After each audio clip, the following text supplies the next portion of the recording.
ప్రేక్షకులందరికీ నమస్కారం. నేను చేతనా బొలిశెట్టి. కార్తీక మాసం అంటే శివకేశవులకు ఎంతో ప్రీతికరమైన మాసం.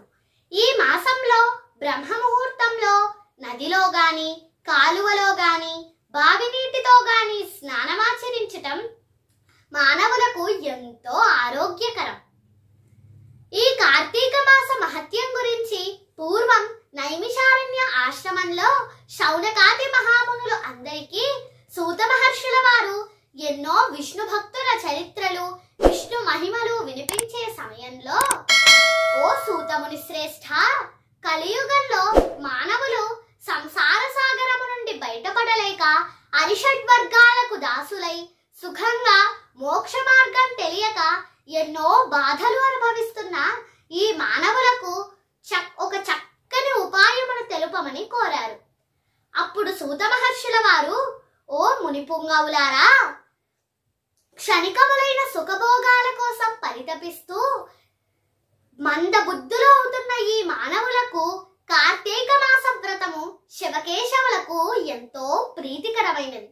దీనిని ఆచరించటం వల్ల సకల పాపాలు హరించబడి మోక్ష మార్గమును పొందగలరు అని సూత మహర్షుల వారు శౌనకాది మునులతో పలికారు.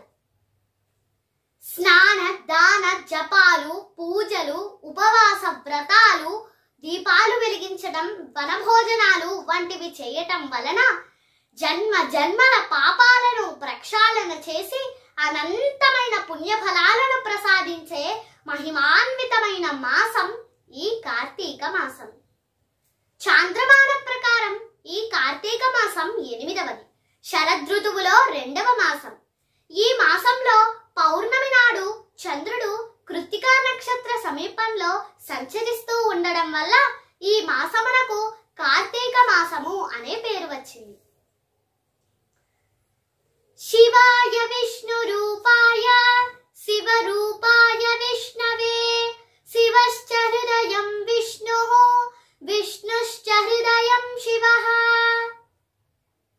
ప్రతి ఏటా దీపావళి వెళ్ళిన మరుసటి రోజు నుండి అతి పవిత్రమైన కార్తీక మాసం ప్రారంభమవుతుంది. కార్తీక మాసం వచ్చింది అంటే మన భారతీయ సంస్కృతిలో ఆ నెల రోజులు పండుగ దినాలే. ఈ కార్తీక మాసము పురాణ కాలం నుండి ఓ ప్రత్యేకతను సంతరించుకుంది.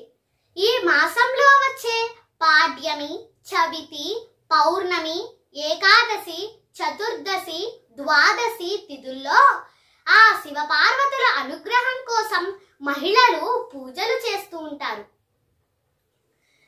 మన భారతీయ సంస్కృతిలో మన దేశం నలుమూలలా ఉన్న వివిధ ఆలయాలలో రుద్రాభిషేకాలు, బిల్వదళాలతో రుద్ర పూజలు, అమ్మవారికి కుంకుమార్చనలు విశేషంగా జరుపుతూ ఉంటారు. సనాతన బంధువులందరికీ కార్తీక మాస శుభాకాంక్షలు. ధన్యవాదములు.